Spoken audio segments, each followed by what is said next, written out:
दोस्तों आज के डेट में यूपीआई यानी कि गूगल पे, फोन पे, पेटीएम कौन नहीं चलाता है। लगभग हर एक व्यक्ति के पास में मोबाइल है और उस मोबाइल में फोन पे होगा चाहे तो गूगल पे होगा, यानी कि यूपीआई का कोई भी एक एप्लीकेशन होगा। आज के इस वीडियो में बेसिकली हम यूपीआई के ऊपर डिस्कशन करने वाले हैं कि यहाँ पर भाई यूपीआई करते समय आपको कौन कौन सी गलतियां नहीं करनी है, क्योंकि भाई काफी सारे लोग ऐसे ऐसे गलती कर देते हैं ना, फिर बाद में उनको परेशानियां झेलनी पड़ती है। तो वीडियो स्टार्ट करते हैं। वीडियो को बिल्कुल भी स्किप मत करिएगा। देखो सबसे पहली गलती, अगर आप आईटीआर फाइल नहीं करते हो ना, तो एक महीने में आप 2 लाख रुपए से अधिक का पेमेंट किसी के पास में भी ट्रांसफर ना करो, यानी कि ट्रांजेक्शन ना करो। नहीं तो भाई अगर आप 2 लाख रुपए से अधिक का ट्रांजेक्शन करते हो ना, तो 2 लाख रुपए के अधिक ट्रांजेक्शन के ऊपर इनकम टैक्स का नजर रहता है और भाई यहां पर आपके पास में नोटिस भी आ सकता है इनकम टैक्स का, अगर आप आईटीआर फाइल नहीं करते हो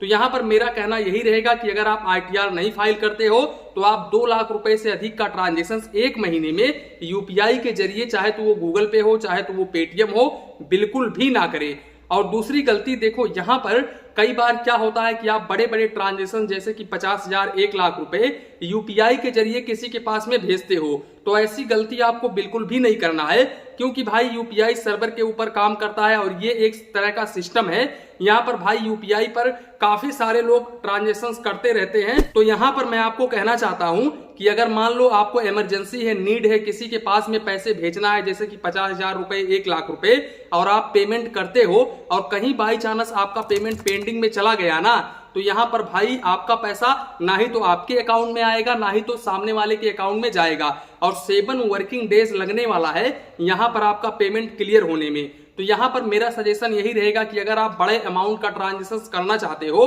तो आप भाई मोबाइल बैंकिंग एप्लीकेशंस के जरिए या फिर इंटरनेट बैंकिंग के जरिए अपना ट्रांजेक्शन करो, यूपीआई के जरिए बिल्कुल भी इतना बड़ा ट्रांजेक्शन ना करो। अब तीसरी बात, आपको यूपीआई के ऊपर 100% भरोसा करके बिल्कुल भी नहीं चलना है। मान लो आप किसी दुकान पर जा रहे हो कोई सामान खरीदने के लिए और आपके जेब में पैसे नहीं है और आप सोच रहे हो कि मैं यूपीआई से पेमेंट कर दूंगा, और आप गए दुकान पर सामान ले लिया, उसके बाद में जब आप यूपीआई करते हो और बाई चांस अगर यूपीआई पेमेंट फेल्ड हो गया या फिर सर्वर इशू होने के कारण आपका पेमेंट जो है वो सक्सेसफुल नहीं हुआ, तो आपको निराश होकर के लौटना पड़ेगा। तो यहां पर मेरा सजेशन यही रहेगा कि आप यूपीआई के ऊपर 100% भरोसा ना करो, क्योंकि ये एक तरीके का सिस्टम है। अगर आपके पास में पैसा है तो ही आप कहीं पर जाओ खाना खाने के लिए या फिर दुकान पर सामान खरीदने के लिए, भले ही वो पैसा आपको ना देना पड़े, आपको यूपीआई से पेमेंट करना पड़े, लेकिन भाई यूपीआई के भरोसे आप ऐसे जगह पर ना जाओ जहां पर पेमेंट ना करने पर आपको काफी सारी दिक्कतें हो सके। दोस्तों चौथा पॉइंट यहां पर मैं आपको ये सजेशन करना चाहता हूं। देखो यहां पर आरबीआई गाइडलाइन के अनुसार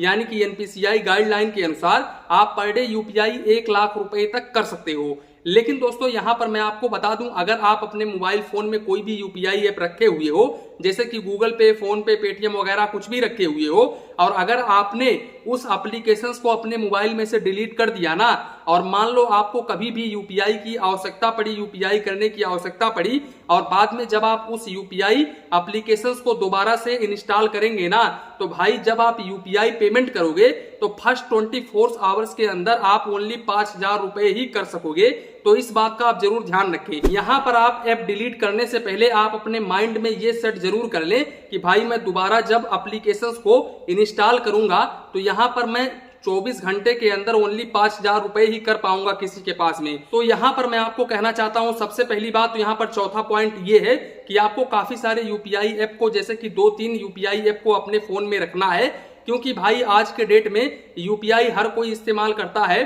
और यहाँ पर काफी सारी बड़ी बड़ी कंपनियां हैं जैसे कि फोन पे, गूगल पे, पेटीएम आज के डेट में लोग ज्यादातर इस्तेमाल करते हैं। तो अगर आप इन तीनों एप्स को अपने मोबाइल फोन में इंस्टॉल करके रखते हो तो फिर किसी के पास में पेमेंट अगर आपको करना है तो आपको कोई भी समस्या नहीं आएगी। मान लो यहाँ पर आपके पास में फोन पे, गूगल पे, पेटीएम तीनों है और आपने फोन पे डिलीट कर दिया और फिर आप गूगल पे से आप चाहें तो पेमेंट कर सकते हैं, 1 लाख रुपए तक आप वहां से कर सकते हैं। लेकिन अगर आपने तीनों ऐप डिलीट कर दिए तो यहाँ पर भाई आप दोबारा अगर आप इंस्टॉल करके पेमेंट करोगे किसी के पास में तो 24 घंटे के अंदर ओनली 5,000 रुपए ही होगा। और यहाँ पर मैं 3 एप्लीकेशंस क्यों कह रहा हूं, ये तीनों एप्लीकेशंस भाई काफी फेमस एप्लीकेशंस है और लगभग सभी के मोबाइल फोन में ये एप्लीकेशंस होता ही है। अब मान लो यहाँ पर किसी के पास में भी आपको यूपीआई करना है, अब उस व्यक्ति के पास में मान लो पेटीएम है, तो यहाँ पर आपके पास में अगर पेटीएम रहेगा तो आप बहुत आसानी तरीके से उनके मोबाइल नंबर पर आप पेमेंट कर सकोगे। अब यहाँ पर मैं आप लोगों को कहना चाहता हूं, देखो मान लो किसी व्यक्ति के पास में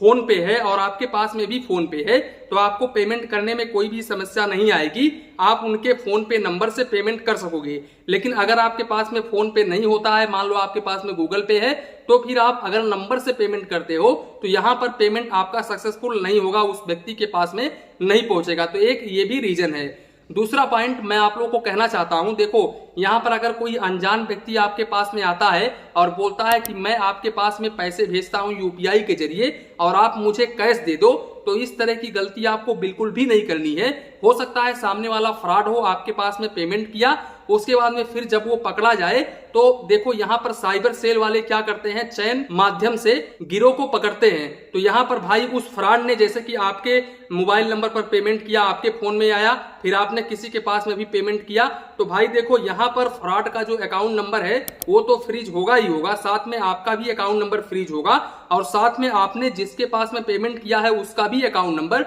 फ्रीज हो जाएगा। तो यहाँ पर भाई साइबर सेल वाले चैन के माध्यम से आपका अकाउंट यहाँ पर लोगों को पकड़ते हैं और अकाउंट को फ्रीज करते हैं। अब देखो यहाँ पर ऐसा मैं बिल्कुल भी नहीं कह रहा हूं कि आप किसी से पेमेंट लो ही मत। देखो आप जिससे भी पेमेंट लेते हो और अगर आपके नजर में वो अनजान आदमी है तो आप उनका आधार कार्ड ले लो, आधार कार्ड का एक फोटो खींच के रख सकते हो, क्योंकि भाई आज के टाइम पर फ्रॉड काफी सारे बढ़ गए हैं। दोस्तों इसके अलावा आपको कोई भी गेम एप्लीकेशन, जैसे कि आज के डेट में गेम एप्लीकेशंस, फ्रॉड एप्लीकेशंस काफी सारे भरे पड़े हैं, तो उन एप्लीकेशंस में यूपीआई के माध्यम से बिल्कुल भी पेमेंट ना करो, ना ही तो आप यहां पर अपने क्यूआर कोड के जरिए पेमेंट रिसीव करो किसी भी ऐसे वैसे गेमिंग एप्लीकेशंस के जरिए। तो दोस्तों आज का वीडियो यहीं तक था, यहीं पर वीडियो को समाप्त करते हैं। वीडियो पसंद आया हो तो प्लीज वीडियो को एक लाइक करिए और अपने चैनल फाइनेंस बैंकिंग को सब्सक्राइब करिए। मन में कुछ डाउट हो, कंफ्यूजन हो तो प्लीज कमेंट करिए। धन्यवाद, मिलते हैं नेक्स्ट वीडियो में।